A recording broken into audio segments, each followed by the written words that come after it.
जो भी नई तस्वीर आएगी वो अपने आप में नई होगी। हरियाणा में कांग्रेस बहुत मजबूत शक्ति है। ठीक है। वो ठीक है कि चुनाव में बहुत मायूसी का सामना करना पड़ा। बीजेपी से यदि मुकाबला करना है और बीजेपी को यदि हटाना है तो सिर्फ कांग्रेस कर सकती है और किसी क्षेत्रीय दल के बस की अब ये बात शायद नहीं रही। तो अंग्रेजी में शब्द है ना डॉर्मेंट हो गए थे, मतलब कांग्रेस ही रहे लेकिन सक्रियता उनकी बहुत कम हो गई। जो निष्ठा भी रखते हैं पार्टी में और पार्टी की जो पूरी विचारधारा है उसमें, लेकिन किसी कारणों से उनको जगह नहीं मिल पा रही। बड़े नेता हवा में नहीं बनते। यस। उनका भी सालों साल का दशकों की एक मेहनत होती है। नए लोग आएंगे। यस। लेकिन सब कुछ पुराने वाले गायब हो जाएंगे, ऐसा नहीं। ऐसा ना तो होना चाहिए और ना मुझे लगता कि होगा। नमस्कार दर्शकों का बहुत बहुत भाई, इस वक्त है दिल्ली में और हरियाणा की जो हलचल है पॉलिटिकल, सरकार अपना काम करे लेकिन कांग्रेस में इन दिनों जबरदस्त हलचल है। तमाम नेताओं के वो क्या कर रहे हैं, कान खड़े हो रहे हैं। अब हर आदमी को लग रहा है कि कांग्रेस में कुछ ट्रेडिशनल से हटके कुछ नया होने वाला है और संगठन की बात चल रही है। संगठन को लेकर तमाम जिलों में जो पर्यवेक्षक हैं, एआईसीसी के मेंबर हैं, सीनियर लीडर हैं, जो नब्ज टटोल रहे हैं। मैं थोड़ी देर पहले चौधरी वीरेंद्र सिंह से एक बात करी थी, उन्होंने कहा किताब में से पन्ने फटेंगे, नए आएंगे। इस बदलाव को लेकर जो उत्सुकता है और एक जो पारदर्शिता की जो बात कर रही है, अभी धीरे धीरे मैं मिलती रहती हूँ। बहुत युवाओं ने मुझसे कहा कि इस बार कुछ नया होने वाला है। इस पर चर्चा करने के लिए हमारे साथ हिसार से पूर्व सांसद सीनियर आईएएस ब्रजेंद्र सिंह हैं और मिलती तो रहती हूँ पर प्रेस के लिए कम बात करते, पर आज मैंने इनको बोल ही दिया। सर, सबसे पहले तो आपका बहुत बहुत बहुत सर, आपकी बातों को देखते हैं लोग कि क्या बोलने वाले। मैं जो संगठन पे अभी बात कर रही थी, मैं ये चाह रही हूँ कि जो साहब ने एक बात कही और भी कह रहे हैं कि पन्ने कुछ नए आने वाले हैं, इसका मतलब मुझे थोड़ा समझाए। नहीं, देखिए अपने आप में ही एक चीज ये नई है क्योंकि जिस प्रदेश में यदि पार्टी का 11-12 साल से संगठन ही ना रहा हो जी। और ठीक है प्रदेश स्तर पे था जी। लेकिन उसके नीचे किसी भी लेवल पे संगठन जो था वो नदारद था पिछले 11-12 साल से। तो जो भी नई तस्वीर आएगी वो अपने आप में नई होगी, तो इसमें तो कोई शक है नहीं। ठीक है। और दूसरा ये भी है जो संगठन के नाम पर अब तक जो चल रहा था, स्वाभाविक सी चीज उसमें अपने आप बदलाव आएगा। उस नाते चीजें वो कहते हैं फौजी भाषा में जैसे थे वो जैसे थे वाली स्थिति तो अब नहीं बनी रहेगी। बिल्कुल सर, एक और देखा मैंने इस भर्ती को लेकर, जैसे भर्ती खुलती है ना, दे दनादन सब अप्लाई कर रहे हैं।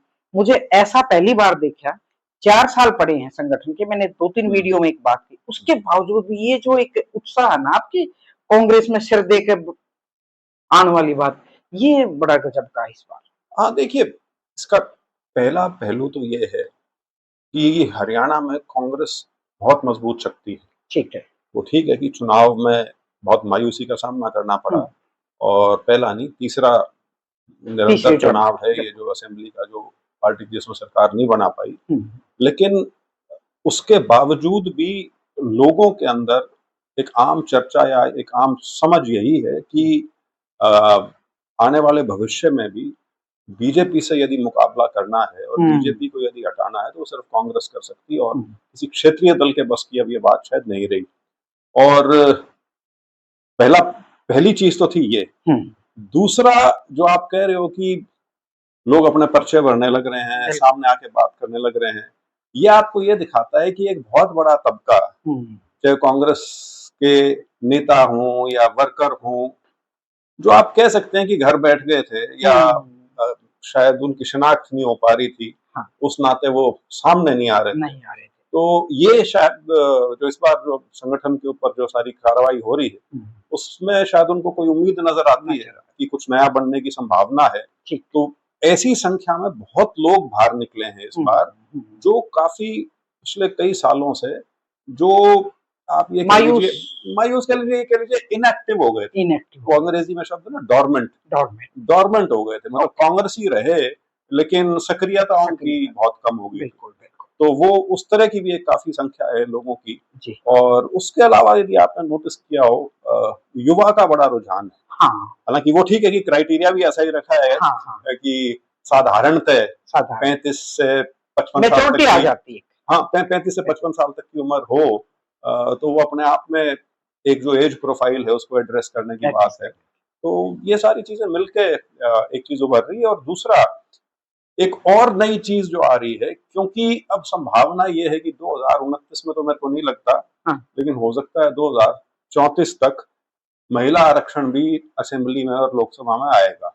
ओके। तो महिलाओं को भी एक सही मायने में एक संभावना नजर आ रही है कि यदि अभी आप सक्रिय होंगे किसी भी पार्टी के संगठन के माध्यम से या अन्यथा राजनीति में, तो जब भी ये सीट्स रिजर्व होंगी, हाँ। तो बजाय ये कि सिर्फ कोई किसी की धर्मपत्नी या बेटी या उस नाते राजनीति में आए, महिलाएं फिर एक उम्मीद रख सकती हैं आगे बढ़ने की। बिल्कुल बिल्कुल सर, एक जिस तरह से प्रक्रिया अपनाई जा रही है, कुछ चर्चाएं हैं कि इस बार वही सिफारिश नहीं चलेगी, एक आदमी का ठप्पा नहीं होगा, जो मैंने अभी तक 2-3 डिस्ट्रिक्टों में कवर किया है। सही में ऐसा होगा कि भाई बिल्कुल जिन लोगों ने मेहनत करके अपनी प्रोफाइल पेश की है?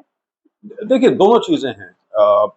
जैसे मैंने कहा, बहुत से ऐसे लोग हैं जो बहुत मेहनती भी हैं, जो निष्ठा भी रखते हैं पार्टी में और पार्टी की जो पूरी विचारधारा है उसमें, लेकिन किसी कारणों से उनको जगह नहीं मिल पा रही थी, उनको आगे बढ़ने का मौका नहीं दिया जा रहा। तो एक वो तबका तो उसके अंदर स्वाभाविक सी चीज है कि वो है, लेकिन उसके अलावा ये भी सच्चाई है कि बड़े नेता हवा में नहीं बनते। यस। उनका भी सालों साल का, दशकों की एक मेहनत होती है, उनके साथ नेताओं का और लोगों का एक जुड़ाव होता है, वर्कर्स का जुड़ाव होता है, जिस वजह से वो आज के दिन इस परिस्थिति में आते हैं कि लोग उनसे जुड़े हुए हैं। और तो उसको आप सिफारिश की संख्या देना चाहें तो दे लें, लेकिन कौन नेता ऐसा होगा जो अपने लोगों की बात नहीं रखेगा। तो दोनों चीजें हैं, तो एक मिश्रण होना बहुत जरूरी है, बैलेंस में बन जाए, क्योंकि पार्टी है, पार्टी ऐसा नहीं है कि अब बन रही है, संगठन बनने लग रहा है, संगठन बनने लग रहा है। ठीक है कि उसके अंदर एक डिस्ट्रीब्यूशन अच्छा हो जाए, लोगों को अपना स्थान उसके अंदर मिल जाए, लेकिन यदि हम ये सोचें कि सीनियर नेताओं की उसमें भागीदारी नहीं रहेगी, ना तो वो न्याय संगत है और ना कोई अच्छी बात। अनुभव शामिल जरूरी है, और जरूरी के अलावा वो लोग हैं कि जिनकी अपने अपने क्षेत्र में, हरियाणा के अलग अलग क्षेत्रों में जिनकी पकड़ है, उन्होंने अपने पूरा जिंदगी खपाई भी है। मैं बिल्कुल इस चीज को इसलिए मैं ये नहीं कह रहा कि बिल्कुल तख्ती बिल्कुल साफ करके नई कोई उसके ऊपर इबारत लिखी जाएगी।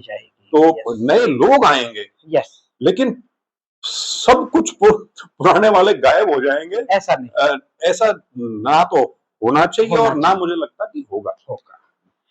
बहुत बहुत शुक्रिया। वैसे तो कितनी लंबी बात कर दें, ये एक लाइब्रेरी है, मैं जब भी मिलती हूँ तो बहुत सारी नई चीजें हैं। सर, मैं किसी दिन फिर और मुद्दे पे बात करेंगे। तो भैया जो संगठन आएगा, देखते हैं उसमें किताब में कौन से नए पन्ने शामिल होते हैं, अनुभवी लोगों की वो निकल के आएगी। जब वो लिस्ट आएगी तो देखेंगे कि अनुभवी लोगों के जो अनुभव लिए गए हैं, उनके क्षेत्र में किन लोगों को तवज्जो दी जा रही है। और जो ये पर्यवेक्षक लगाए हैं राहुल गांधी के सामने, जब उस टेबल पे नाम रखेंगे तो किन किन लोगों पर जो टिक मार्क होगा, और वो भारतीय जनता पार्टी के जो शासन से उसमें उस तरह की जो उनकी लड़ाई होगी ना, क्योंकि आज जो टाइम है वो सोशल मीडिया का, मैं देखती हूँ सोशल मीडिया पे सर बड़े मतलब तेजी से चीजें फैलती है। जैसे अभी मैं बीच में, सॉरी एक बात और पूछूंगी आपसे, जैसे अभी आपातकाल के 50 साल पूरे किए, तो भारतीय जनता पार्टी ने पूरा उसको एक इवेंट्स मैनेजमेंट के तौर पे उसको मना, लेकिन उसका सामना करने के लिए, उसका जवाब देने के लिए मुझे नहीं लगा कि कांग्रेस की तरफ से कोई ऐसी तीखी स्टेटमेंट आई हो। छोटी सी प्रतिक्रिया देते हैं। तीखी स्टेटमेंट तो आई है, लेकिन आजकल दुर्भाग्य की बात है कि मीडिया के ऊपर जो कंट्रोल है, वही मीडिया जो 1975 वाली इमरजेंसी का जिन्होंने विरोध किया, वो आज के दिन अपने आप, अपनी मर्जी से, दबाव से, प्रलोभन से, किसी भी कारण से एक अघोषित इमरजेंसी का हिस्सा हैं, लेकिन उसका जिक्र तक नहीं करना चाहते। और यदि आपने देखा हो, आप टीवी चैनल्स की तो छोड़ ही दीजिए, उनके बारे में तो जो खासतौर पर जो नेशनल लेवल के जो हैं, उनको तो देखो ना देखो एक बराबर है, क्योंकि आपको सिर्फ एक ही तरह का पक्ष उसके अंदर मिलना है, दूसरा पक्ष मिलता ही नहीं। लेकिन मुझे निराशा हुई अखबारों से। पिछले 2 दिन से मेरे पास 4-5 मेजर नेशनल डेलीज आते हैं, 2 दिन से भर रखे हैं, पूरे पेज भर रखे हैं, और उसमें कोई ऐसा आर्टिकल नहीं आ रहा जो उस समय की आज के समय से कोई तुलनात्मक तस्वीर भी दिखा रहा हूँ। दिखा रहा हो, यस। तो ये अपने आप में ये दिखाता है कि एक घोषित इमरजेंसी अब है जिसके अंदर हम रह रहे हैं, और उससे लड़ने की सारी जिम्मेवारी ऐसी लगती है कि सिर्फ विपक्ष की जो राजनीतिक पार्टियां हैं और उनके जो नेता और वर्कर हैं उनके ऊपर छोड़ रखी है। जो हमारा चौथा स्तंभ है लोकतंत्र का, वो इसमें पूरा एक पक्षपात पूर्ण भूमिका में खड़ा दिखता है। यस सर से फिर किसी दिन मुलाकात करेंगे और इनकी नई टीम के साथ देखेंगे कि इनकी नई टीम किस तरह की भूमिका अदा करती है। बहुत बहुत शुक्रिया। दिल्ली से सारिका की रिपोर्ट। नमस्कार। Thank you. सत्य खबर, सत्य, सटीक, बेबाक।